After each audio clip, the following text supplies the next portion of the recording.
part. Fancy Randy's. Here's the best part. He collects his own hair.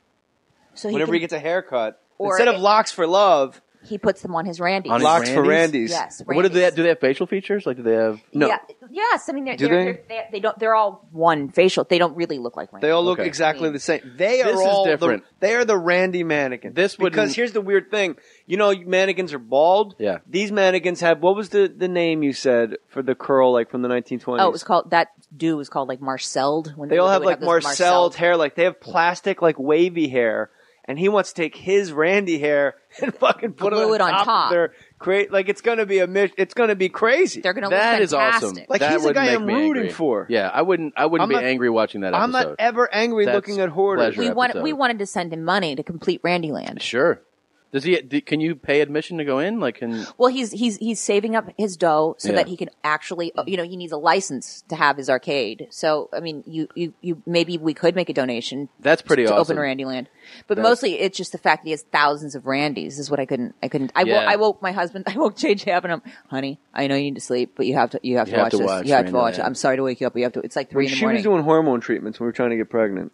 She, usually they make women like full-on fucking maniacs, like bitchy assholes. With her, it was amazing because it was like always being around somebody on mushrooms. Like she was just, I had to give her the shots. You see it, they're up there still on top of the fridge. I had to give her the shots and, she's just got this bizarre, like crazy Pacquiao strong body where she needs like double doses of everything to get everything going. And I would have to give her like 3 injections of this hormone stuff and she would just trip balls. And she would wake me up in the middle of the night and go, honey, wake up. Honey, wake up. And I'm like, why? And what's wrong? She goes, look, I TiVo'd all of the AARP commercials. And I'm like, why? She goes, because I think it's regular people dressed like old people. And I think that they're all wearing wigs. But they were. Yes, but you stayed up for 7 hours waiting for them to come on and you TiVo'd and you had them all set up in a row. I couldn't sleep anyway. I had to do something constructive. And I would go, yes, that woman's definitely wearing a wig. Good night. And she'd go, but why would you hire a 50-year-old woman and dress her up to look 60? I'm like, I don't have an answer.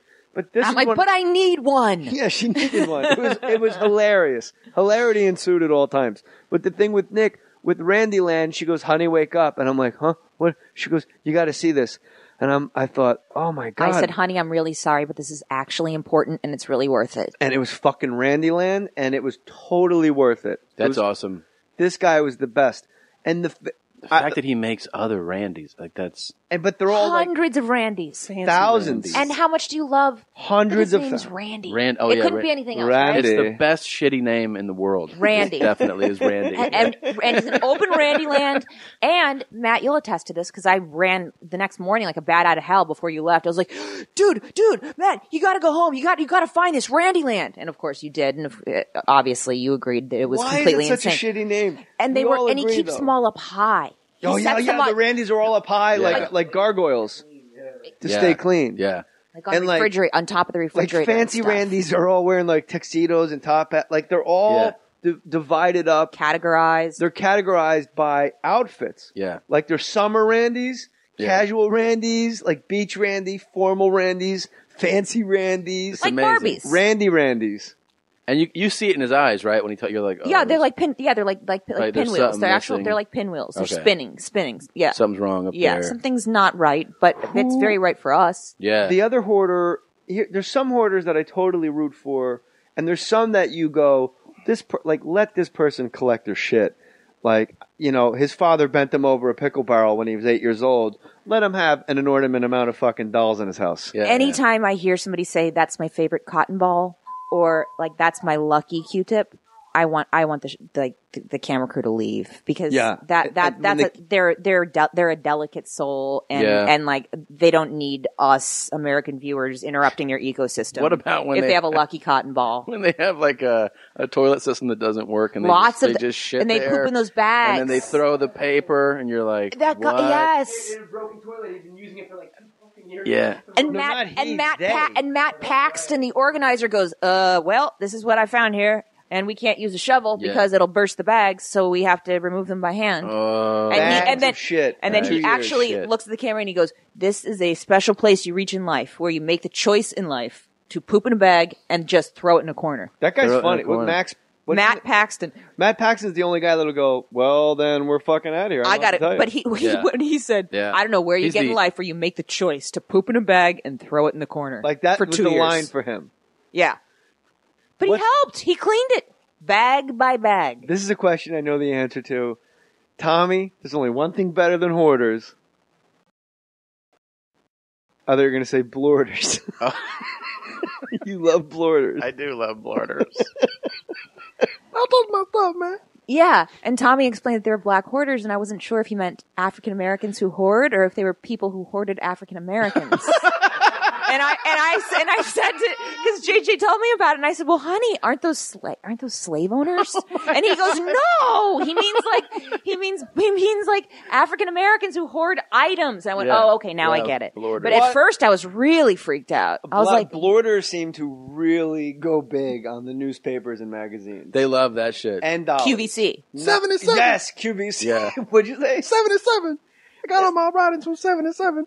Reggie Jackson did Mountain Kingfish. Mountain Kingfish on the wall. Look, this is what I call this the annual Kingfish tournament. This is the pamphlet for that right here. Bloaters are great. Animal hoarders after that. And actually, then animal bloaters. Can I tell you the best part about bloaters? What? Is that everything? Is that it'll always be it's always an older person in bloaters. So, like Roger Mayweather. And their kids are never bloaters. And their kids are very direct, and they were like, "You can't live like this, man. What the fuck?" Like they have the kids are the best ones. Not a shot, swing and a miss. Everyone was at home ready to take that shot. What? Oh yeah, no, yeah. Well, you're right. I know. No, but do your thing. Don't change it. No, but the kids really are almost the most fed up and the most direct. That is a salient point that black hoarders' children are the most together. Yep. Whereas white hoarder children get caught up in the hoard, and that child says, "That's my favorite cotton ball. Don't touch. That's my favorite." Or they move back home as adults and they join in the hoarding. Oh my gosh! And then, as Matt pointed out, they become like monsters. They become like scary monsters. They all shoot it like a horror. Yeah, and they put horror music to it, like that opening sound on hoarders is more effective than dun dun. From Law and Order. That is the most... the Twilight Zone music. It's creepier than that. It's way up there. Like, if you're going to go sounds and television that are beyond perfect for what they represent, Law and Order, donk, that's way up there. That's 25 years in the mix, right? Yeah. And then Twilight Zone, do. Like, you could just be in line. What about the Forlorn Flutes on Cold Case? Yeah, Cold Case. You got that late. We got obsessed. We both had food poisoning and fevers, and we were at a hotel on the road, and Nick and I were just puking our guts out, and we got obsessed with every time we ran to the bathroom, the dog looked at us like, she thought it really sounded like we were making monster movies. Yeah. Because like one of us would get up and go, oh, the other one would go, oh, are you okay? What's going on? Are you okay? Are you done? Are you coming only had out? one bathroom. And the other one would come out and go, oh my God, you don't want to see it. Yeah. So I forgot. What were we watching? Cold Case. Sorry. We got upset. There was like a Cold Case marathon on.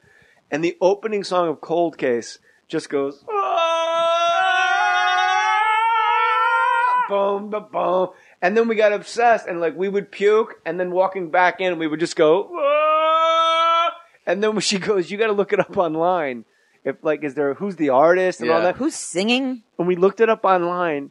And if you look up Cold Case opening song, there's like 80 million views. And there's like 16 years of comments, and the comments are like, this is the most soulful thing I've ever heard. Like, people taking this shit like it's the lost book of the Bible. Yes. And the one was the forlornly played flute in the beginning. Like, they're using fucking alliteration. The forlorn flutes. I love that song. I love that song. I do. I bought it. I downloaded it from iTunes. I swear to God. That should be you your rap ringtone over it? on your phone. I don't rap, but I do feel like I should do heroin on it or something. Like it has like a... And there's the like girl... 35 of them. They kind of harmonize, but kind of not to make it spooky. It's so good. I know. And why is her hair always messed up on that show? It's forlorn. It's for the forlornly played the flute. forlorn flutes. There's another... did you watch First 48? Oh, yeah. You just need to hear like two keys that like... Boom, boom, and you're like, someone just got killed. Man. Yeah, that's bad news. That show is fucking addictive, too. That show's racist. Why? When was the last time you saw a white victim on First 48? Victim? No, you're an asshole. That was Matt Cohen of Bagged and Boarded right there. I love that show though. They both jumped on you. For on the news, two men trampled racing to the same joke. The show is so worth the interrogation. You know what? Let's take a moment. Give him the game ball. Toss him the ball. That was quite a stroke. You know, like when a guy gets like his 100th home run, they go out, they time out, they give him the ball. You guys both need the ball just to stand on second base and enjoy your 400th double with that racist joke. But first 48, it's always Memphis, and everyone's black. I'm like, take that camera crew. I want first 48 with like Ronnie Chasen getting gunned down in Beverly Hills. I want to see those guys. It's been the Menendez brothers. They first mix it 48. Up. They do. No, they don't. They do Memphis. How about the Cincinnati, wig on that lieutenant? Dallas. Memphis. Oh, on the Miami. It's a lot of Miami. Miami's on there a lot. Oh, they don't say Cincy's shit. Great. I love seeing the hometown. The Memphis lady, the cool lieutenant. I love her. The black lady. She's great. But she's got a fucking geranium on her head. That thing has a chin strap. And her partner is that bald guy. I'm not admitting anything to her guy. until she admits to me that you want me to admit to a murder? Admit to that wig. Of all the cities and all the detectives. She's badass, though. She's Detective Mason. That's her name, yes. or Sergeant Mason. You're the best. She is the best interrogator. She breaks them down. She does. Like, they're like, this guy won't break. And she mind fucks me. And she sits I'm back. laying there, I'm like, I did it! Yeah, yes. You want to confess to her. It was me and Fancy Randy. Yeah, it was me and Randy and Tom Segura. Honey, wake up. I have to confess to the first 48. Which Randy did it? It was Fancy Randy. It was Spaceman Randy. I like, you know what I'm surprised with is how many guys confess just because the cop goes, just do the right thing. Yeah. That's like, a good one. I'm amazed that you could kill someone in cold blood and then like an hour later go, fuck it, I did it, man. Those are the ones who aren't hard. The best confession of all is when they slide a photo and they're like, you know Peanut? And they're like, I don't know him. I don't know Peanut. He lives in your neighborhood. Like, I mean, I seen him. I don't know him. I see a lot of dudes, and they're like, well, you just said you don't know. I didn't say I never seen him. I said I didn't know him. I say what's up and shit like that. I don't know him. And then they're like, well, Friday night, were you at the convenience store? Like, nah, man. Like, we got video of you going in and then coming out, and Peanut didn't come out. He's like, yeah, I shot him. I shot him in the face. And you're like, what? That's all it took? Like, they'll just give him they're like, we're building. They won't have the evidence, but they'll build a little bit, like a little accusatory thing. Well, like, we got four. They bullshit him. Like, we got two guys that say you did kill Peanut. All right, fuck it, man. Yeah, I shot him. I think that kind of, in a weird way, speaks to people's inherent need to not confess, right? To not be creepy. That even the most hardened criminal doesn't really want to live with that. Yeah, exactly. I mean, it is odd. Maybe call me a cockeyed optimist, but I think that it really speaks to the fact that you're a cockeyed optimist. Thanks, I am. But I think that most folks, even your most hardened criminal, wants to say, I did kill Peanut. It is true. I killed Peanut. That's true. Yeah. It is the weird thing that the guy. I know what you're saying, Tommy, but what fascinates me is when the cop just goes, "All right, look, you got a chance to just make this right.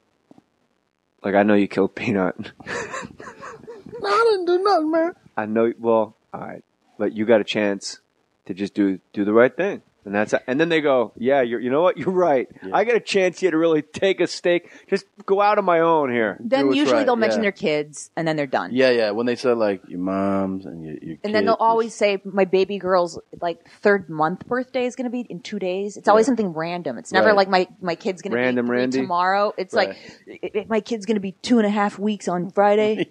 like man, I don't need this shit. My baby daughter of all. Yeah. And my baby daughter 42 days old tomorrow. And it's never that day. At 3 o'clock, she'll be 3 o'clock tomorrow. My girl gonna be 44 days old. Yeah. I can't. I like the on that special day. I like the murder of like I just shot in that direction. Like they'll confess, but like I mean I shot. I didn't think I hit nobody. Like you got him right in the dome. He's like I was just shooting though. Split your wig. Yeah. When I watch that show, I think to myself, I will never confess to shit. I will just stand there in front of the jury, everybody, and just go, I know what you're talking about. And we have video of you, and I'll go, no, you don't, because juries. And Nick and I watch more Dateline murder mysteries than anyone in the world. Yeah. That's all we watch with our best friend. God, I wish we could have Keith Morrison on more stories. I love Keith Morrison. He's the Vin Scully of murder. Yeah. I want him to somehow narrate our life without either of us having to die in a sinister manner. in a small town where nobody locked the doors. My mother and I became obsessed